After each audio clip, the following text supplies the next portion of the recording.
l'Église, c'est le Seigneur qui parle dans le livre de Matthieu 24, plus précisément à partir du verset 45. Quand on lit ce passage, donc, vous conviendrez avec moi que l'Église, quand je parle d'Église, l'Assemblée, c'est un genre de restaurant où le Seigneur est appelé par son esprit à nous nourrir, alléluia, et il nous nourrit à travers, je ne sais pas, les pensées qu'il communique aux uns et aux autres. Donc il est dit, qui donc est l'esclave fidèle et prudent que son maître a établi sur les domestiques de sa maison pour leur donner leur nourriture au temps convenable. Bienheureux est cet esclave-là que son maître, lorsqu'il viendra, trouvera faisant ainsi. Alléluia. Donc voilà, et la nourriture que nous sommes appelés, nous, à manger, ce n'est pas le pain physique. L'homme ne vivra pas de pain physique seulement, mais c'est toute parole qui sort de la bouche de Dieu. Et je ne sais pas ce que le Seigneur veut nous donner comme menu ce soir. On va vraiment laisser l'Esprit de Dieu nous conduire. Nous sommes dans son restaurant, alléluia. Et nous savons qu'il ne peut pas nous donner des coloquins sauvages ou de l'eau de chicole, l'eau boueuse, l'eau amère, alléluia. Mais il veut nous donner la vraie nourriture, le vrai pain. Parce qu'il est lui-même le vrai pain.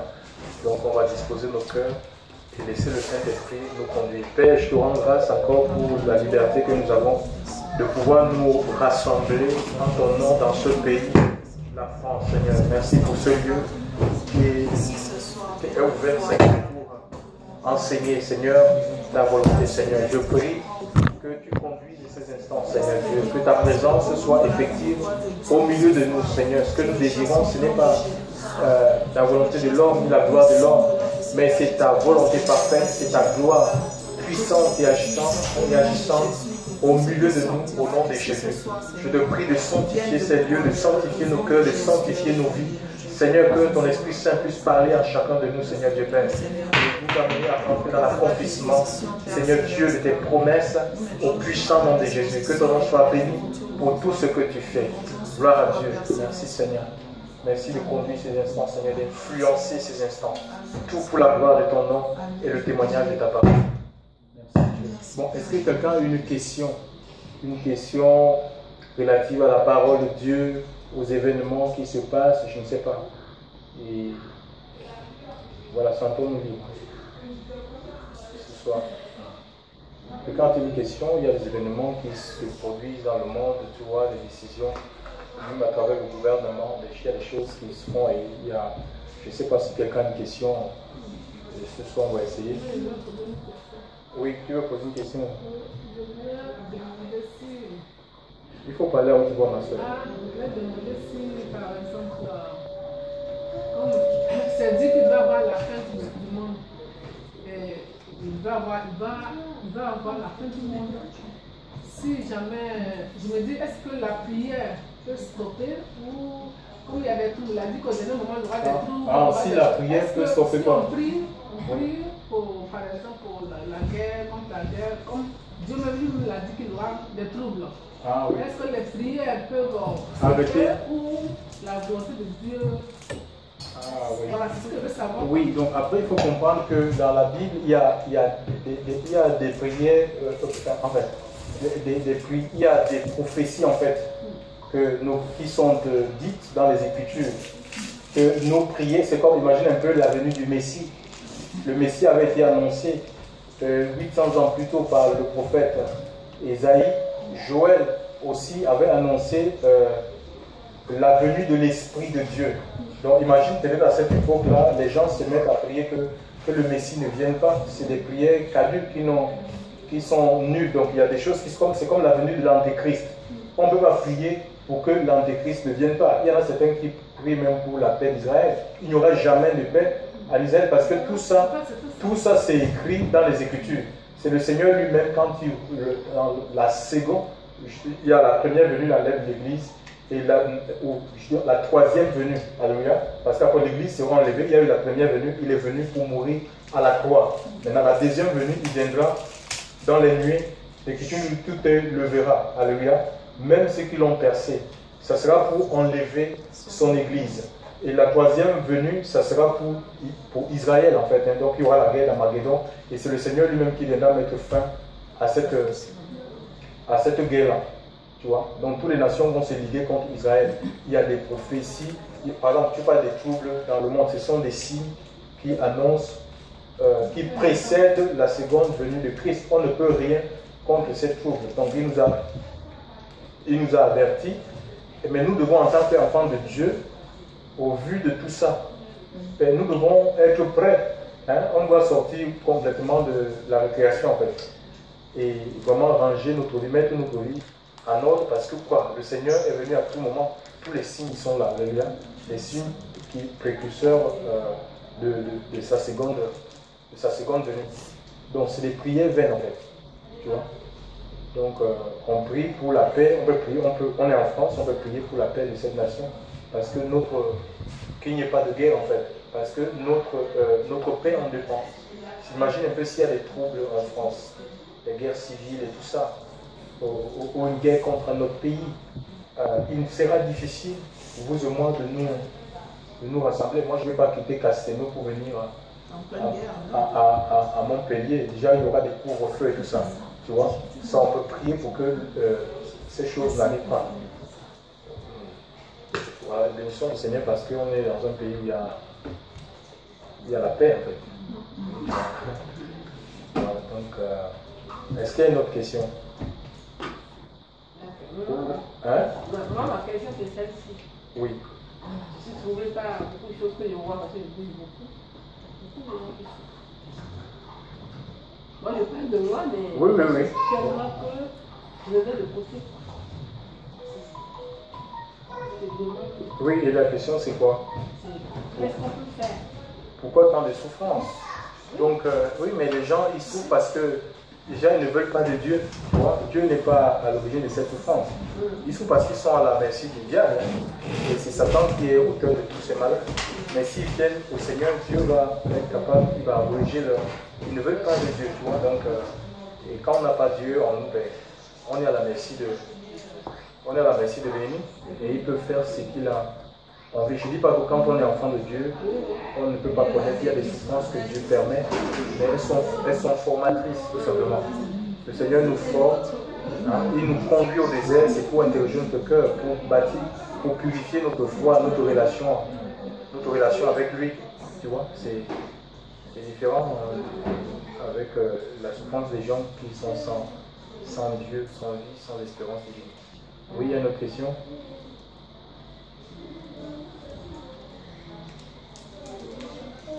Oui, vas-y, on écoute. En fait, moi, je voudrais poser une question par rapport il y a une loi qui a été votée par rapport aux enseignements sexuels qui veulent enseigner à nos enfants comment se passe la sexualité et tout. Donc, j'aimerais savoir, en tant que chrétien, certains vont aller à la préfecture. Est-ce que nous, en tant que chrétiens, est-ce qu'on a le droit d'aller manifester par rapport à tout ça? Pour faire quoi? Pour éviter que la loi ne passe ou bien qu'on doit abroger cette loi? C'est ça? Oui. De toute façon, nous vivons l'accomplissement des prophéties. Hein. Donc la Bible dit clairement, je crois que c'est peine perdue pour les enfants de Dieu. Et on voit, hein, c'est pas en mode, je suis allé faire un tour sur Internet pour voir un peu les réactions des chrétiens face à la loi Chiapa, c'est comme ça qu'elle s'appelle, et aussi, donc, donc le programme scolaire en fait, hein, donc où ce n'est pas l'éducation sexuelle qu'on veut enseigner aux enfants. Parce que nous, quand on était jeunes, on nous a appris ça en fait. Hein.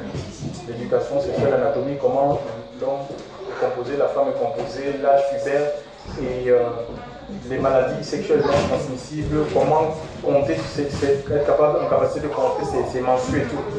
Donc, ça va, mais c'est l'éducation à la sexualité. Ça veut dire que les enfants de 0 à partir de 0 à 40 ans, on va les apprendre l'éducation à la sexualité, c'est-à-dire comment faire du sexe.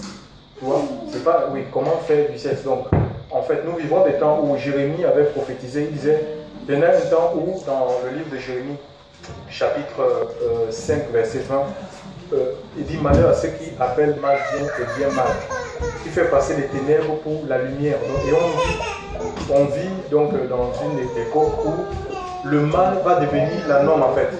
Ce qui est mauvais va devenir, mais ce sont les prophéties qui s'accomplissent. Alléluia. Ce sont les prophéties qui s'accomplissent. Le Seigneur même a dit, donc concernant les signes de la fin des temps, que quand on verra l'abomination établie, c'est la prophétie de Daniel qui va apprendre, dans le lieu saint, que celui qui lise fasse attention. Donc voilà, l'abomination c'est quoi? Et on voit les hommes d'église marier 2 hommes. Ouais, des hommes d'église qui marient 2 hommes. Hein. Donc l'homosexualité est légalisée. Oui, marier 2 hommes, marier 2 femmes. Tu vois, en disant qu'ils sont unis pour la vie. Donc c'est des choses qu'on est en train de voir. Maintenant ça c'est pour le fait qu'on fasse passer une telle loi ou qu'on amène les gens à enseigner aux enfants d'école l'éducation sexuelle. En fait c'est pour déstructurer tout simplement la société en fait. Hein. Imaginez, et puis les programmes c'est quoi? On va les apprendre que par exemple, la théorie du genre, qu'ils ne sont pas. Imaginez un enfant lui dit que tu n'es ni homme ni femme. Ce qui est complètement faux. Tu n'es pas homme, tu n'es pas femme. Donc tu peux décider ce que tu veux être en fait. Mais ça veut dire que le gouvernement va mettre des moyens en place pour que ces enfants-là qui voudront devenir un garçon qui veut devenir une femme, qui puisse avoir accès aux opérations, ça sera financé par les impôts, la sécurité sociale. Donc, ou une fille qui veut devenir une fille qui veut devenir un garçon qui veut devenir une femme, et voilà. Donc, c'est grave. Donc, en fait, c'est des choses qui ont existé. Ça ne date pas de nos jours, en fait. Parce que nous, on croit qu'il y a des chrétiens qui s'alarment, qui sont tourmentés, qui disent, oh, ils vont retirer les enfants, ils ne vont pas assister à ces cours. Ceux qui disent que voilà, il faut que les chrétiens maintenant prennent les choses en main, qui rentrent en politique, pour aller maintenant, pour être président, pour être député. On entend de tout, mais il ne faut pas qu'on s'alarme. Moi, je pense que ce sont des signes qu'on ne peut pas y faire. Et il y a un président, je crois François Hollande, qui disait que les gens, en fait, ceux qui gouvernent réellement, ils sont dans l'invisible. Ce n'est pas les gens qui se présentent pour être président à l'élection présidentielle, tu vois. Ce n'est pas ces personnes-là qui se portent candidat à l'élection présidentielle qui gouvernent véritablement des pays. Alléluia. Les gens qui gouvernent, qui dirigent sont à l'invisible. Nous avons l'exemple de le ministre, il y a un ministre qui a démissionné là. Nicolas Hulot, il dit qu'il est senti seul et même il se retrouvait il parle dans des réunions où les lobbyistes n'avaient rien à faire là et il y avait des gens de lobby, quoi, des gens qui ont beaucoup d'argent en fait, qui venaient assister dans des réunions de pouvoir, oui, qui n'ont pas de place là. Mais ça veut dire pas c'est eux qui contrôlent. Donc c'est une peine perdue. Les gens qui te disent qu'ils peuvent se jeter dans la politique. Et je trouve même un peu, dans le livre qui peuvent se jeter dans la politique, qui change les choses. Écoutez-moi bien, celui qui a l'argent, c'est celui qui fait la loi. Oui, oui. Donc il faut comprendre ça. Et que l'Église, Dieu n'a jamais demandé à l'Église, le Seigneur n'a jamais demandé à l'Église de faire de la politique. Il faut que ça soit clair. Dieu n'a jamais demandé à l'Église de faire de la politique. C'est faux. Dieu peut élever quelqu'un dans les sphères du pouvoir. Ça, je crois à ça. Joseph n'a pas monté un parti politique en Égypte et pour devenir la deuxième personnalité de l'Égypte. Mais c'est Dieu qui l'a élevé. On voit comment il l'a conduit. Alléluia. Il a conduit jusqu'à ce qu'il a accédé au palais de Pharaon. Et il a pu influencer le cours de la vie des Égyptiens par ses conseils, parce qu'il avait la sagesse de Dieu. Donc Pharaon l'a écouté. Et quand nous lisons tout le long de l'histoire des Écritures, nous voyons que des gens qui avaient l'onction du Seigneur, l'onction de Dieu, ils étaient souvent écoutés par des rois. Ils avaient des paroles et ils allaient les donner, mais ce n'étaient pas des gens qui étaient dans le cercle du pouvoir. Ils avaient des paroles, ils disaient voilà ce que ainsi parle l'Éternel. Et le roi qui obéissait à ces paroles, ben, il était épargné de malheur. C'est pareil aujourd'hui. Je vois que l'Église, elle est, au lieu de s'affoler, chers frères et sœurs, elle doit revoir ses fondements. Elle doit se remettre en question. En quoi avons-nous failli? Dans notre mission, c'est ça en fait. Nous, on est le sel de la terre. On est la lumière du monde. Alléluia. S'il y a les ténèbres qui prennent le dessus, ça veut dire qu'il y a un souci dans l'église du Seigneur. Alléluia. Oui, il y a un souci dans l'église du Seigneur. L'église doit chercher Dieu. Elle doit être, regardez même l'église naissante. Elle était puissante. Pourquoi les apôtres Paul? Pourquoi eux n'ont pas pris le pouvoir à leur époque? Après Christ, ils étaient puissants, ils avaient l'onction de Dieu. Aujourd'hui, des gens même ils sont vides du Seigneur. Ils ont des messages vides de sens, où on parle seulement prospérité, matin, midi, soir. Au lieu de préparer l'église à la rencontre du Seigneur, au lieu d'amener l'église à la sainteté de Dieu, tu vois, de ramener l'église à la loi de son Dieu, on leur parle des messages non inspirés par le Saint-Esprit. Voir grand, pense grand. Des choses qui ne nous amènent pas à quitter, à abandonner la vie de péché. Vous voulez prendre le pouvoir, vous n'avez pas, vous êtes sans force. Vous êtes sans force. Ça veut dire qu'il y a un problème de renouvellement. Il y a un problème de renouvellement d'intelligence. L'Église n'est pas suffisamment renouvelée intelligemment. Parce que quand on est renouvelé dans l'intelligence, on ne peut pas opter des solutions humaines, un peu comme les gens du monde. Donc les solutions que les chrétiens trouvent, c'est les mêmes solutions que les païens. Tu vois, aller manifester. Ça veut dire qu'il y a un problème, il y a un souci d'intelligence. L'intelligence n'est pas renouvelée. On peut avoir un problème, mais on va l'aborder spirituellement. Qu'est-ce que les Écritures nous disent? Nous vivons l'accomplissement de la fin des temps. Le mal sera la norme. Et je tiens à vous dire que toutes ces lois-là, que ce soit sur l'avortement, ce sont des lois qui naissent dans les loges mystiques. Tu vois, ils ont des réunions comme vous et moi, là, la franc-maçonnerie et tout, pour discuter sur des questions de société. Qu'est-ce qui peut être bon?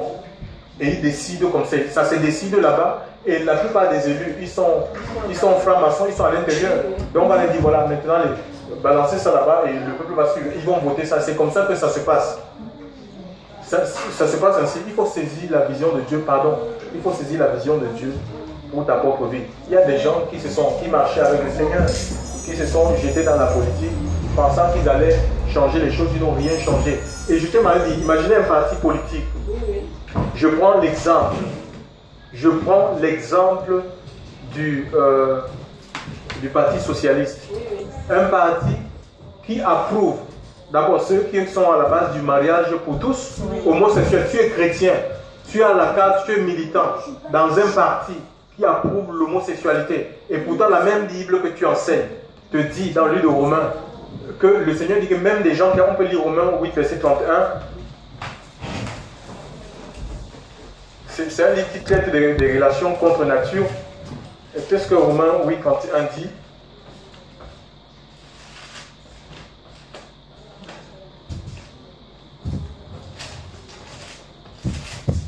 Et pardon, Romains 1 31. Romains 1 31 pour moi.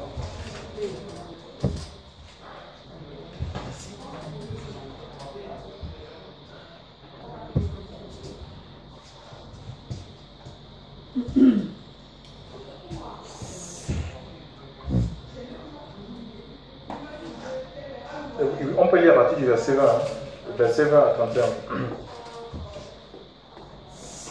Quelqu'un peut lire pour nous, pour tout le monde? Car les perfections invisibles de Dieu, savoir sa puissance éternelle et sa divinité se voient comme à l'œil depuis la création du monde.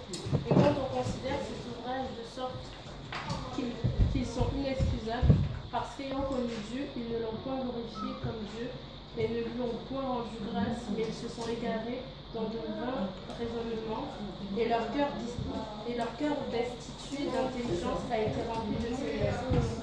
Se disant sages, ils sont devenus fous, et ils ont changé la gloire de Dieu incorruptible en des images qui représentent l'homme corruptible, et des oiseaux et des bêtes à quatre pieds et des reptiles. C'est pourquoi Dieu les a livrés au combat. Oui, Romains 1. Oui, vas-y. C'est pourquoi aussi Dieu les a livrés aux convoitises de leur cœur et à l'impureté en sorte qu'ils ont déshonoré eux-mêmes leur propre corps, eux qui ont changé la vérité de Dieu en des choses fausses et qui ont adoré et servi la créature au lieu du Créateur qui est béni éternellement. Amen. C'est pourquoi Dieu les a livrés à des passions infâmes, car les femmes parmi eux ont changé l'usage naturel en un autre qui est contre nature. De même aussi les hommes laissant l'usage naturel de la femme ont été embrasés dans leur convoitise les uns pour les autres, commettant homme avec homme des choses infâmes et recevant en eux-mêmes la récompense qui était due à leur égarement. Car, comme ils ne se sont pas souciés de connaître Dieu, aussi Dieu les a livrés à un esprit dépravé pour commettre des choses qu'il n'est pas permis de faire. Ils sont remplis de toute injustice, d'impureté, de méchanceté, d'avarice, de malice, plein d'envie, de meurtre, de querelle, de tromperie et de malignité, rapporteurs, médisants, ennemis de Dieu, orgueilleux, vains, inventeurs de méchanceté, désobéissants à leur père et à leur mère, sans intelligence, sans foi, sans affection naturelle, implacables, sans compassion, qui, bien qu'il ait connu que le droit de Dieu est que ceux qui commettent de telles choses sont dignes de mort, ne les commettent pas seulement, mais approuvent encore ceux qui les commettent. Donc tu vois, des gens qui approuvent, imagine un peu, donc je disais que quelqu'un qui est dans le parti social, tu es chrétien, tu es dans le parti socialiste, mais si eux, ils font l'apologie de l'homosexualité, tu es là, même si tu dis non, mais qu'est-ce que tu fais là? Ça veut dire que tu approuves ça, tu es aussi condamnable que les personnes qui pratiquent ces choses-là. Donc tu n'as rien à faire dans un parti qui prône des lois anti-bibliques parce qu'il veut le pouvoir à tout prix. Toi, qu'est-ce que tu fais dans ce parti? Chef frère, ça veut dire que tu n'es pas cohérent. Alléluia. Et le Seigneur, en fait, donc il ne faudrait pas que nous soyons troublés par rapport aux enseignements que l'éducation à la sexualité qui sera enseignée à nos enfants. L'église, elle est surprise en fait. Les gens, ils ne s'attendaient pas en fait. Pourquoi? Parce qu'ils ne se préparent pas. On a construit des endroits où on va, parfois on laisse nos enfants. Même quand j'étais dans les systèmes religieux, parfois il arrivait qu'on laisse les enfants à la maison et on va dans le ministère. On dit qu'on va travailler. Le Seigneur m'avait repris, il m'a dit, mais étant dans le bâtiment, parce que quand même je craignais Dieu, il me dit, mais tu es distant vis-à-vis de tes enfants. Le Seigneur me dit ça, tu es distant, tu n'as pas le temps même pour partager la parole de Dieu, prier avec tes enfants, mais tu es prêt à courir à gauche, à droite, ministère, tu vois. Et je bénis aujourd'hui le Seigneur parce qu'il m'a sorti complètement du système, parce que Dieu nous établit premièrement pour être sacrificateur, c'est dans nos maisons, alléluia. C'est la bouche du sacrificateur que sort la loi. Et je me souviens, il y a 1 an de cela, où le Seigneur me disait qu'il faut que j'enseigne la parole pure, que je ne dois rien cacher à mes enfants en fait. Il faut que je les enseigne la parole pure. Donc c'est ça, parce que ce que nous enseignons s'incruste dans nos vies, dans nos esprits. On est affecté. On est affecté par des choses que nous enseignons. Si les enfants des chrétiens sont enseignés, pourquoi il y aura un temps de questions-réponses. Les gens qui vont enseigner ces choses-là, il y aura un temps de questions-réponses. Les enfants qui sont enseignés dans la loi de Dieu. Ils vont leur dire, monsieur, impossible, dites-moi qu'un homme, il n'y a pas d'homme, il n'y a pas de sexe féminin, sexe masculin, où 2 hommes peuvent se mettre en couple. Il dit, mais si 2 hommes se mettent en couple, c'est pour donner quoi? Rien du tout. Imaginez un peu que vos parents, ton père se mette avec un autre homme, tu ne serais jamais né. Donc les enfants, ils seront éveillés. C'est ça le problème qu'on n'a pas. Il faut enseigner les enfants sur la parole de Dieu. Alléluia. Dieu n'a pas créé un homme pour qu'il couche avec un homme. Il est créa mâle et femelle, nous dit Genèse chapitre 1, verset 27. Mâle et femelle, pourquoi? Et il leur dit, soyez féconds, parce que la fécondité ou la perpétuation de la vie n'est possible que par le sexe mâle et le sexe femelle. Pas le sexe femelle, pas deux sexes femelles. Il n'y a rien ou deux sexes. On va enseigner à ces enfants que l'anus, c'est un organe. L'anus n'est pas l'organe sexuel. C'est faux. L'anus est fait pour l'évacuation. Oui, mais c'est bon, on va le dire que c'est un organe sexuel. Donc c'est faux parce que c'est pas un organe sexuel, c'est fait pour l'évacuation en fait. C'est pour évacuer les déchets. Ce n'est pas fait pour autre chose. Et des gens qui se livrent à de telles pratiques, on voit les gens, il y a le plus grand homosexuel, c'est un Africain de France, il est mort avec le cancer de l'anus. Il y en a, ils attrapent ben oui, le cancer de la gorge. Dieu ne nous a pas donné la bouche, notre bouche c'est fait pour adorer Dieu. Ce n'est pas pour sucer les zizi. Non. Oui. Ou qu'on éjacule dans notre bouche. Non. C'est pour adorer le Seigneur. Imagine avec la même bouche, tu vas adorer Dieu comme. Attends, franchement, Dieu est saint. Alléluia. Dieu est saint. Il faut sortir dans les textes. C'est des pratiques qui se faisaient quand Dieu a appelé Israël. Donc c'était dans le territoire de Canaan. Et pourquoi il va juger Canaan? Parce que leur péché avait atteint des sommités en fait. Tu vois? Et il a dit à ce peuple, n'imitez pas. Tu vois? N'imitez pas ces nations, les nations qui sont autour de vous. C'est comme Dieu nous a appelés, nous sommes l'église du Seigneur. Nous sommes en France. Il ne nous a pas dit, il faut conquérir le pouvoir pour changer les choses. Vous ne pouvez pas changer les hommes. Alléluia. Parce que c'est Dieu seul qui peut changer le cœur d'une personne. Tu vois? Là où vous... lisons Deutéronome 17, verset 14. Une personne va lire Deutéronome 17, verset 14. Et une autre personne va lire Lévitique 18, verset 1 à 5.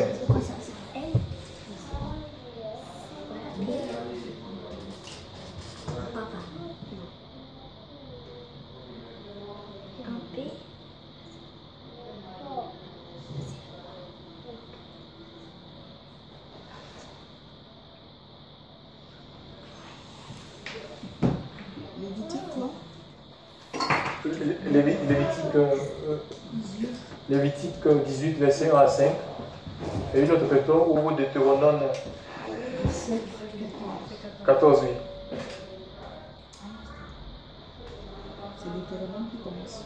C'est Deutéronome d'avant. Allez-y, peu importe.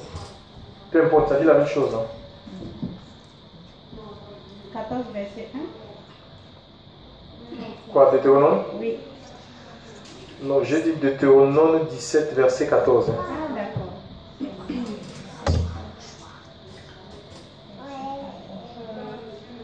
Ok. Du verset 14 combien? Verset 14. Que le verset 14. Lorsque tu seras rentré dans le pays que l'Éternel, ton Dieu, te donne, lorsque tu le posséderas, que tu y auras établi ta demeure et que tu diras, je veux mettre un roi sur moi, comme toutes les nations qui m'entourent. Je continue? Oui. Tu mettras sur toi un roi que choisira l'Éternel, ton Dieu. Tu prendras un roi du milieu de tes frères. Tu ne pourras pas te donner un étranger qui ne soit pas ton frère, mais qui n'est pas un grand nombre de chevaux et qui ne ramène pas le peuple en Égypte pour avoir beaucoup de chevaux.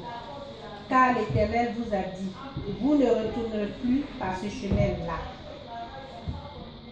Qu'il n'ait pas un grand nombre de femmes, afin que son cœur ne se détourne point, et qu'il ne fasse pas de grands amas d'argent et d'or. On peut arrêter là. D'accord. On peut arrêter là. Et vous lisez Lévitique 18, verset 1 à 5. Yahweh parla encore à Moïse en disant, parle aux enfants d'Israël et dis-leur, je suis Yahweh votre Dieu.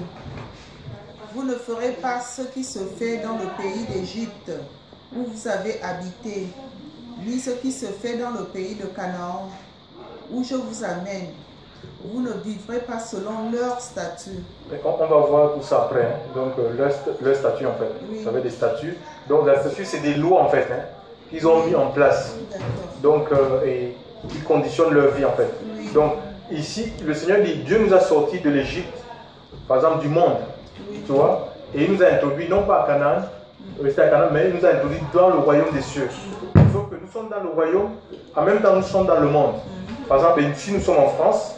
Et c'est comme si le Seigneur est en train de nous dire, mais vous êtes en France, mais vous ne devez pas imiter les Français, vivre comme des Français, vivre selon les statuts des Français. Ils ont leurs statuts, ils ont les lois. On ne peut pas imposer aux Français notre façon, nous, de vivre du royaume, alléluia. Au contraire, par contre, ils peuvent être influencés par notre façon de vivre, par notre vécu, en nous voyant, parce que nous, on se côtoie, que ce soit dans le lieu de travail, que ce soit au lycée et collège. Les enfants qui vont aller dans le lycée collège, parce qu'ils sont quoi? Ils sont la lumière, ils sont le reflet du royaume et des cieux. Et le Seigneur n'a jamais prié, il a prié le Père. Jésus a prié le Père par rapport au monde. Donc il a prié là-bas, il n'a jamais dit Père, ôte l'église du monde. Non, on peut lire Jean 17, verset 15. Jean 17, verset 15 à 18. Jésus avait prié le Père. Parce qu'il n'est pas question de s'isoler. Il dit maintenant, il faut qu'on s'isole avec nos enfants. Il ne faut pas que ces enfants fréquentent. Créons nos propres écoles, créons nos propres usines, créons ceci, créons cela. Mais si nous, on s'isole, comment est-ce que les autres vont avoir accès à l'évangile? Parce que nous sommes là pour, nous exerçons notre ministère dans le monde. Tu vois, dans le monde, et dans le monde, c'est dans l'entreprise, il y a des païens, alléluia, et à partir de toi, Dieu veut sauver ces personnes parce qu'ils sont dans l'ignorance, ils ont séduit, ils ont l'intelligence qui est obscurcie. Chers frères et sœurs dans le Seigneur. Amen. Oui, on lit Jean 17, 15, Jean 17, 15, 18. Les gens, ils sont en panique, ils paniquent, vous paniquez quoi? Ça, c'est le temps où plus que jamais les chrétiens doivent maintenant revenir de tout leur cœur au Seigneur. Ils doivent chercher la sainteté de Dieu, la présence de Dieu. Parce que seule la présence de Dieu peut nous garder, alléluia, garder nos enfants. C'est la présence de Dieu, leur enseigner la vérité, alléluia. Ne rien cacher à ses enfants. Dire des choses qui se passent dans le monde et que voilà, nous, en tant qu'enfants de Dieu, on n'a pas droit à telle pratique. Et pourquoi la Bible ne cache pas ces pratiques et nous, on cache? C'est la vérité en fait. Et chez les Juifs, à 12 ans, un enfant juif récitait les 5 livres de Moïse, en fait. Il récitait par cœur les 5 livres, donc tout ce qui est écrit. Il connaissait que Dieu était contre telle chose. Dieu n'approuvait pas telle chose. Dieu n'approuvait pas telle... À 12 ans. Donc ça veut dire que depuis son enfance, et l'Écriture nous dit quoi? Instruire l'enfant à l'entrée de la vie, pour que plus tard, devenu grand, il s'en souvienne de quoi? De l'enseignement qu'il a reçu. Et c'est la responsabilité, premièrement, des parents d'éduquer, et déjà même ça fait partie de la loi française, ou même la loi européenne, que c'est des parents qui décident l'éducation, qui veulent donner. Ce sont des lois dans on appelle ça comment, la déclaration des droits de l'homme. C'est aux parents de décider de quelle éducation donner à leurs enfants. Et aussi dans la loi française, la Constitution française, il est dit que l'éducation des enfants dépend des parents jusqu'à la majorité en fait, jusqu'à ce qu'ils atteignent la majorité, pour les protéger en fait. C'est écrit, mais ils sont passés outre toutes ces lois pour mettre en place. On voit bien que c'est la même. En fait, c'est pas les lois, c'est pas les Français qui ont décidé ça. Hein. C'est depuis, comment on appelle ça? L'Organisation mondiale, l'ONU. C'est depuis l'ONU, ce sont des lois qui seront mondiales en fait. Ça sera partout appliqué, même dans les pays d'Afrique. Par exemple, je me souviens, j'avais lu dans un journal au Zimbabwe où ils vont jouer sur ça. Par exemple, les aides qu'on donne à ces pays-là. Que on disait aux Zimbabwéens, au président Zimbabwe, que si vous n'acceptez pas l'homosexualité, on vous retire les aides. Donc oui, l'aide humanitaire, oui. On sait que cette aide-là, c'est utilisé pour développer, pour développer les pays africains. Ils vont jouer sur ça, chaque fois. On vous retire les aides. C'est pourquoi l'Église doit réfléchir sur un système. on est dans le système de peut-être créer un système, chacun où on devient autonome. On ne dépend pas de la structure de l'État. Parce qu'ils vont faire du chantage. Tu n'acceptes pas, on coupe à location. Et oui, ça sera comme ça. Même. Si tu trembles, si tu n'as pas Dieu en toi, c'est pourquoi il faut laisser Dieu remplir ta vie. Que tu sois un homme, une femme de foi. Mais si vous coupez vos allocations, moi, je ne cède pas. Ça m'est complètement égal. Je crois en mon Dieu. Je crois que mon Dieu pourvoira. Alléluia. D'être des hommes et des femmes de foi. Coupez vos allocations, coupez vos aides. Mon Dieu pourvoira, il ne m'abandonnera pas. Il n'a pas abandonné Élie. Il a utilisé les corbeaux pour le nourrir. Il me nourrira. Alléluia. Il me nourrira. Dieu a fait couler l'huile dans la vie d'une... Il y avait une femme dans le livre de, je crois, 2 Rois 4. Et elle avait plein de dettes. Et elle a fait appel à Élie, Élisée, le prophète. Et Élisée lui a dit, va prendre des vases chez les voisins. Et elle avait un vase. Et l'huile s'est mise à couler. Ça a coulé. Et cette femme a pu vendre ces bouteilles-là et sortir de l'endettement. Chers frères, Dieu est tout puissant. Nous devons prendre Dieu, nous ne devons pas le limiter. N'ayez pas peur. Peut-être il faut tout ça pour que le peuple de Dieu puisse s'approcher davantage de son Seigneur. Alléluia. On est dans une forme, l'église est dans une forme de tiédeur, chers frères, dans le Seigneur. Alléluia. Parce que l'église qu'on voit dans la Bible, avec ce qu'ont l'église aujourd'hui, il y a comme un déphasage, chers frères. Il y a un gros écart. Il y a un gros écart, chers frères. Oui, on lit le passage. Depuis de Jean 17, 15. Oui, qu'est-ce que dit Jean 17, 15? Je ne te prie pas de les ôter du monde, oui, mais de les préserver du mal. Oui, il dit, je ne te prie pas de les ôter du monde. Si tu les ôtes du monde, mais il n'y aura plus de témoignage, il n'y aura plus de témoins. Et tu es témoin dans le monde, alléluia. Tu es le sel, tu dois apporter le sel, alléluia. L'envie, le sel, ça donne du goût aux aliments. Ça veut dire que par le sel aussi, le sel, ça ralentit le pourrissement des aliments. Si ta vie a le sel, d'accord, ta vie a besoin du sel. Le sel, c'est le Saint-Esprit en fait. Le Saint-Esprit, parce que le péché, ça corrompt des personnes en fait. Hein? Pour éviter le pourrissement. On vit dans un monde qui est pourri par le péché, par toutes sortes de pratiques. Imaginez un peu des enfants comme Emmanuel, on va enseigner la sodomie, les 7 façons de pratiquer une sodomie. C'est normal ça? Vous trouvez que c'est normal ou à Joseph? Mais bon, mais on est dans quel monde comme ça?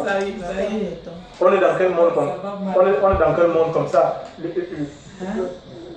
L'anus n'est pas un organe sexuel, chers frères et sœurs. Il y a le vagin est fait pour ça. Dieu a fait le pénis et le vagin. Et dans l'anus, il n'y a pas on appelle ça comment? L'organe qui donne du plaisir. Comment ça s'appelle? Le clitoris. Le clitoris. Donc il n'y a pas, et même le plaisir. Dieu a fait en fait, Dieu a fait mal et femelle non seulement pour que les gens puissent avoir du plaisir, mais la finalité c'est la perpétuation de la vie. Hein? On va dire aux gens, par exemple, qu'ils doivent se prendre plaisir sans avoir des enfants. Il y aura des permis pour faire des enfants en fait. On te donne le permis, même si tu as les désirs, non, on te dit que tu n'as pas le droit d'avoir les enfants, il faut avoir un permis. Et les gens qui auront ces permis-là, c'est des gens nantis en fait. Tu es pauvre, tu ne peux pas donner le permis d'avoir des enfants. Tu vois? Pourquoi? Parce que pourquoi on veut amener des gens à de telles pratiques? C'est pour... oui, c'est pour qu'il n'y ait pas... Ils disent que la population est trop grande, il n'y a pas d'espace pour tout le monde. Il n'y a pas d'espace pour tout le monde. Est-ce qu'ils sont allés au Cameroun?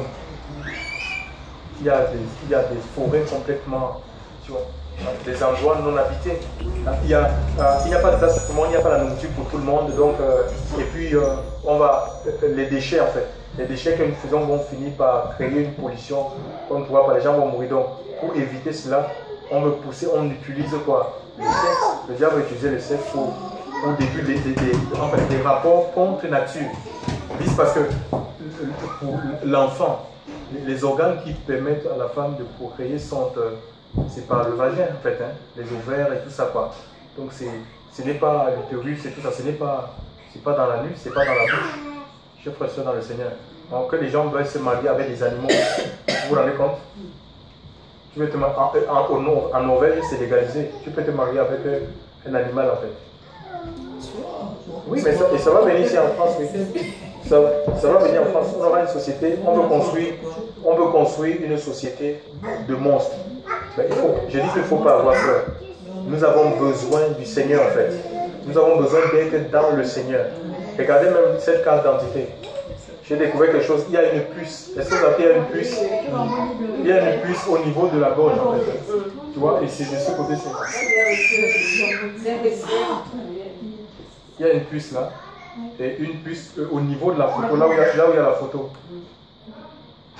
Une puce électronique. C'est là en fait. Hein. Il y a une puce là. Et des gens il y a quelqu'un qui a essayé d'étudier ça. On trouve qu'il y a des fils en fait. Les fils c'est quoi? C'est pour attacher. Imagine à partir des fils des gens qui pratiquent le vaudou. On peut même l'associer des marabouts.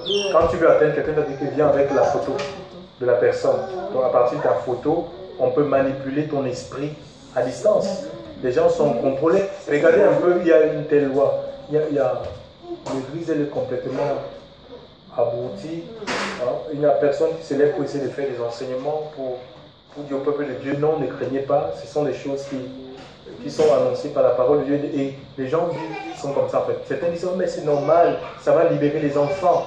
Libérer les enfants comment? Ça va détruire les enfants. Parce que, quand tu rentres dans quelque chose de manière précoce, mais ça va te détruire. Tu vois? Il y a un âge pour la sexualité, chers frères et sœurs. Et nous, en tant qu'enfants de Dieu, c'est dans le cadre du mariage. Alléluia. Le Seigneur a prévu le mariage pour qu'on puisse pratiquer la sexualité, chers frères et sœurs, dans le Seigneur. Comment l'éducation, les gens qui veulent éduquer, comment on peut éduquer les gens? Éducation à la sexualité, comment faire l'amour? Est-ce il y a des choses qu'on n'apprend pas en fait, qu'on n'a pas besoin de nous enseigner, qui sont innées en nous. Est-ce qu'on t'apprend à faire caca? Par où faire caca? Non, on n'a jamais appris ça. Par où boire de l'eau? Même cet enfant-là, quand elle fait la scission, elle cherche le sein, elle sait où trouver le sang. Il y a des choses qui sont naturelles, qui se feront naturelles. On n'a pas besoin de nous apprendre. Alléluia. On n'a pas besoin de nous apprendre. C'est complètement faux. Donc c'est diabolique, c'est satanique. Il faut enseigner la vérité à vos enfants. Si vous avez des enfants à la maison, prenez du temps. Allez partager la parole de Dieu. Que ça c'est à faire, ça ce n'est pas à faire. Et là-bas, moi je remercie le Seigneur parce que nous faisons ce travail depuis des années. Et j'ai mes enfants, il y a Rebecca là. Donc comme ils ont ils organisent Noël, les fêtes de Noël, et Rebecca, elle leur a dit un jour que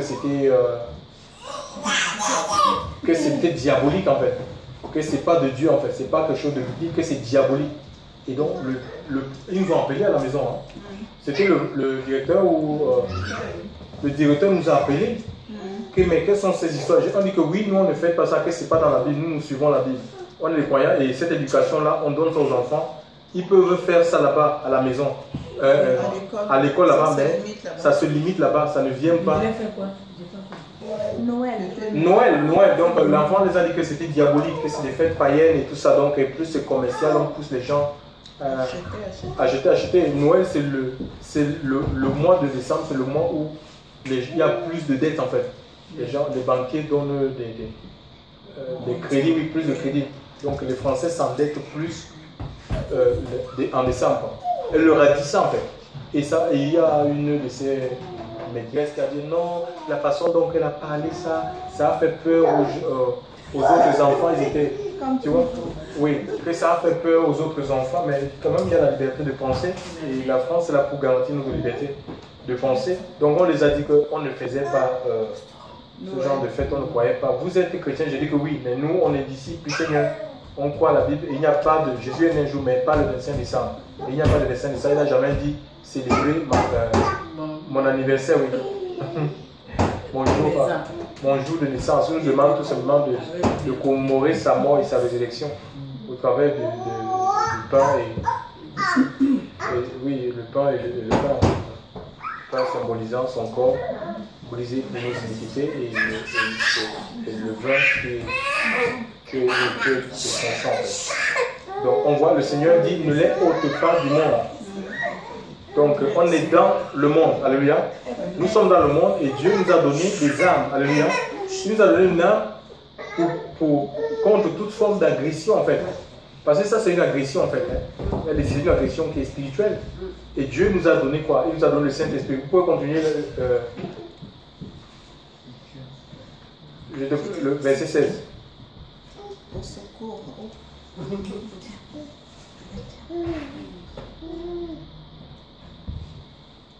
Oui, ils ne sont pas du monde, comme aussi je ne suis pas du monde. Sanctifie-les par ta vérité. Ta parole est la vérité. Comme tu m'as envoyé dans le monde, ainsi je les ai envoyés dans le monde. Ah voilà, donc le Seigneur nous envoie. Comme lui-même il a été envoyé dans le monde, et il a résisté à toute forme de tentation, de séduction et tout. Et que tu dis qu'il peut aussi nous soutenir, alléluia. Il peut nous soutenir si on regarde à lui en fait. Pour qu'on ne tombe pas, pour qu'on ne chute pas. Donc c'est dans le monde qu'on exerce notre ministère, alléluia, qui consiste à réconcilier les hommes avec Dieu. C'est dans le livre de 2 Corinthiens 5, on va essayer de lire ça. 2 Corinthiens 5.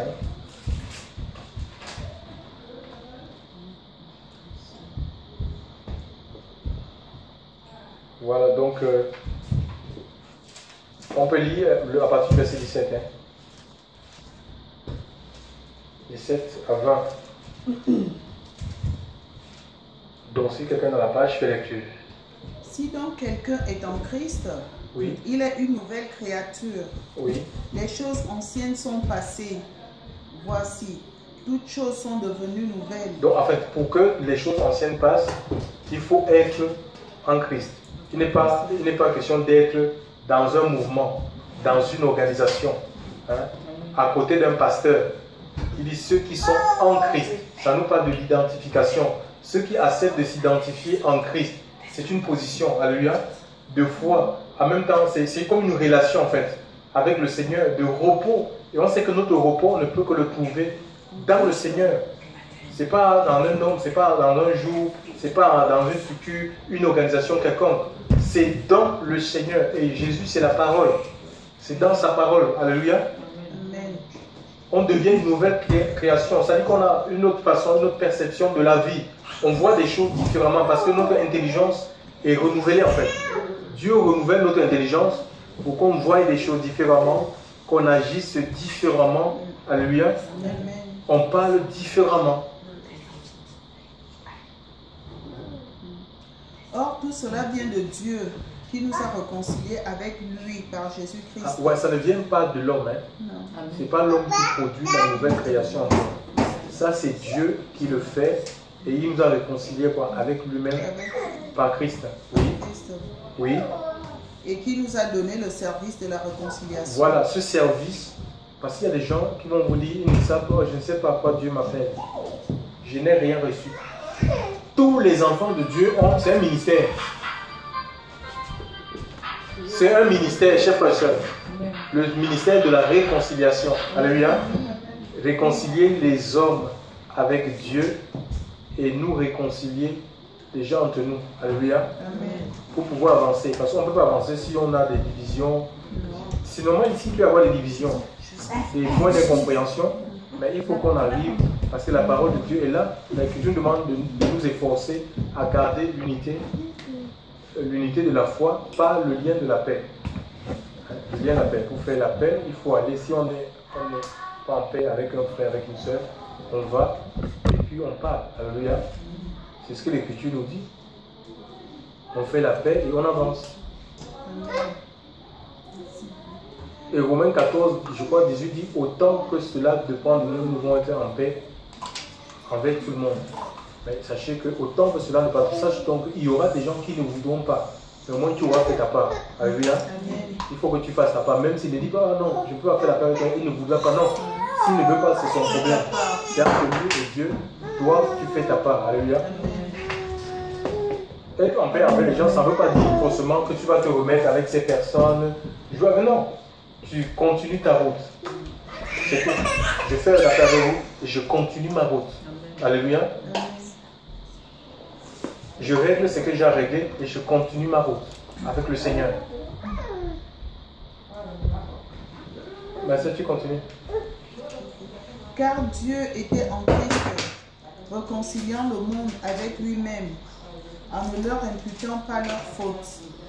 Et il a mis en nous la parole de la réconciliation. Oui. Nous sommes donc ambassadeurs pour Christ. Et c'est comme si Dieu vous exhortait par notre service. Nous vous supplions donc, pour l'amour de Christ, de vous réconcilier avec Dieu. Oui, en fait, pour que Dieu puisse réconcilier les hommes à travers notre vie, il faut que nous soyons en Christ. Et l'Esprit de Dieu va... Jésus c'était une forme de temple. Le temple dans lequel Dieu vivait pleinement. La Bible dit que toute la plénitude de Dieu habitait corporellement en Christ. Donc c'est ce que nous sommes appelés à être des temples vivants en fait. Des temples en esprit à cause de notre union de vie. C'est-à-dire que Dieu vit pleinement en nous pour que l'eau de l'esprit, les paroles de Dieu sortent d'éboulir facilement en fait. Tu vois? Mais il faut qu'on s'ouvre. Il faut qu'on s'ouvre pleinement au Seigneur, qu'on ouvre vraiment nos vies. Alléluia. Qu'on s'ouvre entièrement à Dieu. Et on parle d'ambassadeur. Nous faisons la fonction d'ambassadeur. Il ne peut pas y avoir d'ambassadeur sans ambassade. Tu vois? Et l'ambassade établie dans un pays étranger. Hein? On ne peut pas avoir l'ambassade de la France en France. Non. C'est impossible. C'est un non-sens. Hein? Donc ça veut dire qu'on est étranger sur la terre. Dieu nous a établis ambassadeurs en France et nos maisons, là où nous vivons, sont des ambassades. Alléluia. Où nous sommes des représentants en fait. Nous représentons Dieu. Nous disons aux gens comment faire pour entrer. Vous voulez venir dans notre pays, dans le royaume des cieux. Ça, c'est le rôle des ambassadeurs, des agents consulaires et autres. Vous voulez venir. C'est comme ça quand tu vas à l'ambassade de la Côte d'Ivoire, on va te donner une fiche. L'ambassade de la France, en Côte d'Ivoire pour les Ivoiriens qui veulent venir ici, ils auront des fiches, un flyer qui va leur dire oui, il te faut un passeport, il te faut un visa. Le visa c'est tel montant. Il te faut un certificat d'hébergement, à défaut, une réservation d'achat de tout. Donc, ils vont te renseigner. C'est pareil, il y a des gens qui s'occupent du commerce. Ils vont te renseigner comment ça se passe. Si tu veux faire du commerce. C'est ça, nous sommes là pour renseigner aux hommes comment faire pour rentrer dans le royaume des cieux. Ça, c'est notre mission. C'est pas pour s'accaparer des choses du monde. Il faut enseigner aux gens le monde. Comment devenir grand, comment devenir puissant. Non, c'est de renseigner sur le royaume des cieux. Alléluia.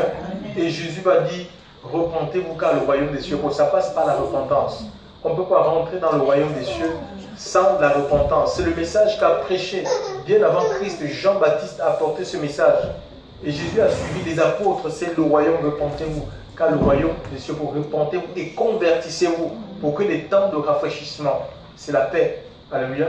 Pour que les temps de paix, les temps de joie, de bénédiction viennent de la part du Seigneur. C'est la repentance. Alléluia. Et ça doit prendre tous les parties de notre vie. Les pieds, les mains, tout. Tout. Dieu ne nous a pas donné nos mains pour qu'on puisse se masturber. On va enseigner la masturbation.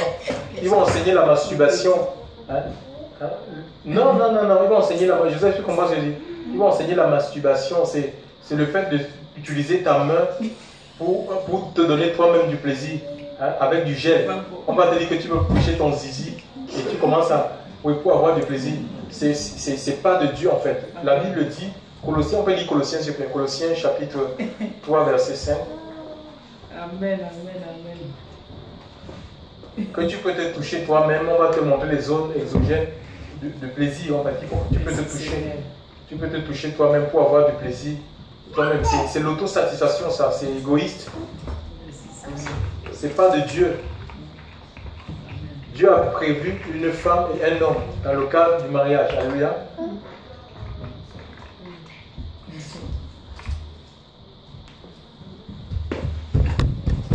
Colossiens 3, verset 5. Colossiens 3, verset 5. Faites donc mourir vos membres qui sont sur la terre. Les relations sexuelles illicites, l'impureté, les passions, Oui, vas-y. les mauvais désirs et la cupidité qui est une idolâtrie. Voilà, regarde un peu, faites mourir vos membres. Imagine un peu que c'est un membre qui est mort. Ce membre ne peut plus s'exprimer en fait. Tu vois? C'est un membre qui ne peut plus s'exprimer. Faites mourir vos membres. Donc les mains, si mes mains sont mortes, comment je vais pouvoir pratiquer la masturbation avec ces mains? C'est impossible. C'est impossible. Faites donc, c'est un impératif. C'est un ordre, c'est un commandement. Pourquoi? Parce que le Seigneur nous a donné la force. Il nous a donné la force par le Saint-Esprit. Si dans le monde, ce sont les pratiques du monde où il trouve la satisfaction, ce ne sont pas nos pratiques. Fermez vos téléphones s'il vous plaît.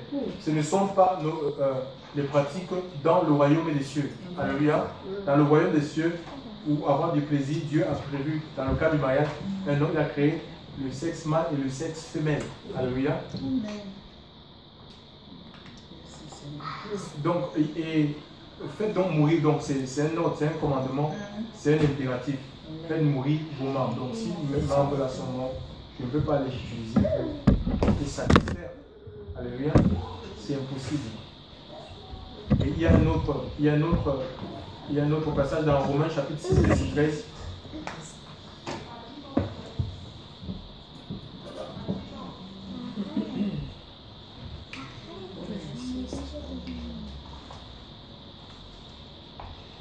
Et n'offrez pas vos membres au péché pour être des instruments de l'injustice.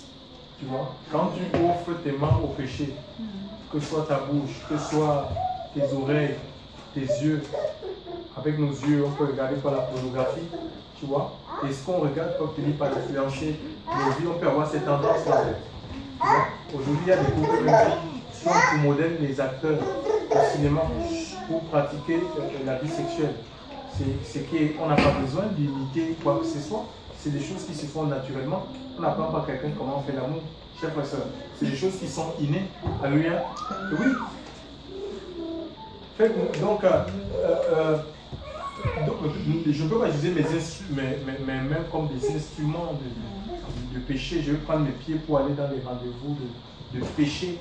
Chers frères et sœurs, pour aller pécher avec mes pieds. Mes pieds, Dieu me les donne. C'est ça la conversion. C'est ça la conversion, c'est pour marcher avec le Seigneur. Si je marchais avec le monde, c'est comme Marie de Magdala, c'était une pécheresse. Alléluia.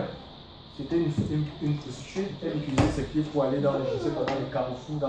Mais quand elle a rencontré le Seigneur et délivrée de ses démons, elle marchait avec Christ. Alléluia. Donc c'est ça la conversion. Et c'est converti. Elle ne marchait plus dans les mêmes débordements de débauche. Alléluia. C'était pour annoncer la bonne nouvelle. Elle a annoncé la résurrection.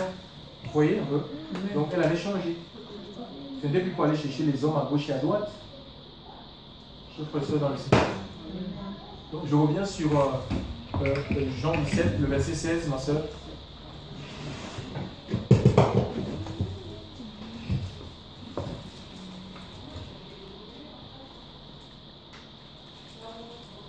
Jean 17, 16. Oui. Ils ne sont pas du monde, comme aussi je ne suis pas du monde. Oui. Sanctifie-les par ta vérité. Ta parole est la vérité. Oui, ils ne sont pas du monde. Alléluia. Donc, on est dans le monde, mais on n'est pas. Et quand on parle de monde ici, c'est l'orgueil de la vie. Alléluia. L'orgueil de la vie, c'est la convoitise des yeux, la convoitise de la chair. Hein? La convoitise. C'est un péché qui est réel, mais ce n'est pas visible en fait. Mais c'est une réalité au milieu du peuple de Dieu. La convoitise des dieux, la convoitise de la chair, l'orgueil de la vie. Je vais être le premier à posséder telle chose. Et les gens sont prêts même à faire toutes sortes de sacrifices, à s'endetter pour des choses dépréciables. Je veux telle voiture à tout prix. Il faut que je dois être le premier à avoir cette voiture. Qu'est-ce que ça va te changer?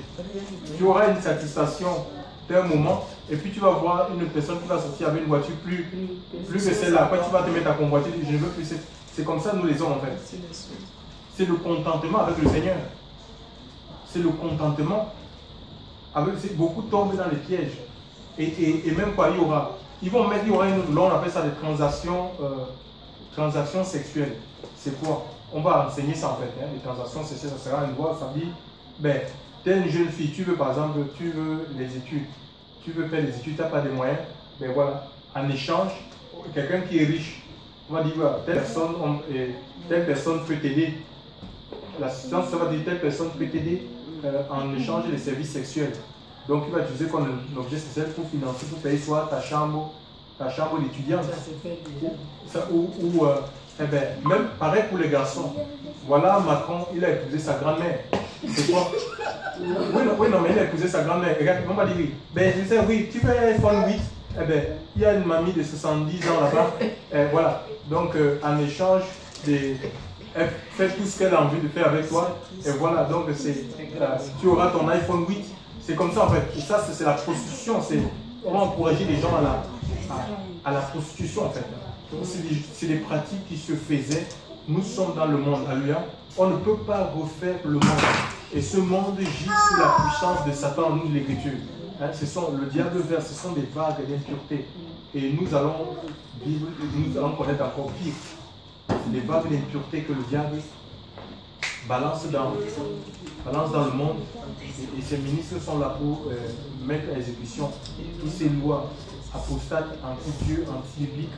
Chers frères et sœurs, Israël a connu des gens vivant de la sorte. Et Dieu a mis en garde ce peuple de ne pas imiter. Alléluia. Hein, de ne pas imiter ces gens. Il n'a pas dit, bon voilà, commencez à les tuer ou prenez le pouvoir. Non, ne les imitez pas. Alléluia. Mettez-vous à part. Et l'église à part. Ces gens-là, ils ne trouvent pas la satisfaction dans cette chose. Le péché ne peut pas satisfaire un cœur. Ça ne peut pas remplir. Alléluia. Ça ne peut pas remplir un cœur. On va pratiquer le péché au fond, ça nous fatigue même.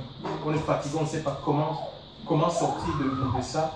En voyant une personne qui vit sainement, qui vit dans la pureté, ces gens-là viendront vers toi et disent, mais comment est-ce que tu fais? Voilà, je suis fatigué par cette vie que je mène. Alléluia. Ça sera une occasion pour toi. Ça sera une occasion pour toi de faire quoi? De prêcher, de porter la parole de Dieu. Donc je me dis même que c'est salutaire. Ça va permettre peut-être que l'évangile soit prêché dans les églises. Moi, je ne suis pas en train de voir les musulmans accepter ça. Ils vont réagir, même s'ils n'ont pas Christ. Alléluia. Parce que même dans la loi, les rapports sexuels entre les hommes, les bêtes, et tout le monde touche avec tout le monde, c'est interdit. Alléluia. Tout comme dans la parole de Dieu. Donc on ne peut pas refaire le monde. On est là pour être les témoins et restons tout simplement en Dieu. Alléluia. Repositionnons-nous, revoyons tout simplement là où nous avons failli, demandons pardon au Seigneur et vraiment crions que le Seigneur puisse vraiment nous soutenir, nous fortifier, garder nos enfants, avoir des temps de prière avec nos enfants, chers frères et sœurs, à la maison, le temps de partage de la parole de Dieu. C'est ce qui va nous garder. Donc, moi, on n'a pas, l'Église n'a pas assez lamenté. A dit, ben, prenons le pouvoir, devenons ceci député, devenons maire, pour changer quoi? Pour changer quoi? On va venir changer. Le monde est dirigé par Satan. C'est écrit, alléluia, le monde est juste sous la puissance des ténèbres. Et le Fils de l'homme a apparu pour détruire les œuvres du diable et son empire. Donc il faut des ténèbres pour que la lumière se révèle en fait. Donc c'est les ténèbres qui révèlent la lumière. Satan fait toujours une œuvre qui le trompe. Alléluia. Même après, il ne faut pas que nous ayons peur, même si nos cartes d'identité sont poussées, contrôlées, nos vies sont cachées en Christ. Alléluia. Si tu as Christ, ta vie, elle est cachée. Même qu'il fasse des cartes vitales pour avoir les données de ton état de santé, tout ça, c'est rien du tout, chers pasteurs. Même dans les permis de conduire, les passeports, ils ont poussé pour contrôler. Il faut rester dans le Seigneur. Ta vie ne sera pas contrôlée par ces gens-là. Il faut rester dans le Seigneur. Ce n'est pas dire je suis dans le Seigneur. C'est vraiment entrer dans la parole de Dieu. Alléluia. Il faut être dans l'obéissance à la parole du Seigneur. Ces gens n'auront aucun contrôle sur ta vie, aucun contrôle sur ta famille. Sur ta famille, gloire à Dieu. Le travestissement, on le voit, mais c'est des choses qu'on va légaliser. Par exemple, on va dire par exemple, à des jeunes qui ne sont ni garçons, ils décident d'être garçons. Par exemple, un garçon, imagine un garçon va débarquer avec la jupe. Les garçons, oui, non, mais c'est des messages qui auront une influence. Ça va influencer, on va dire, mais tu n'es pas garçon ou homme. Tu décides ce que tu as envie d'être. Et les garçons vont se mettre à porter des jupes, à porter des soutiens-gorge, à mettre du rouge à lèvres, pour à mettre des perruques. Ils iront dans les écoles. Dans les écoles, on dit que oui, c'est comme ça, tu décides d'être ce que tu veux. C'est vrai, mais c'était déjà dans la Bible. Et Dieu a détruit quoi, Sodome et Gomorrhe. Sodome et Gomorrhe, il y avait de telles pratiques. Alléluia.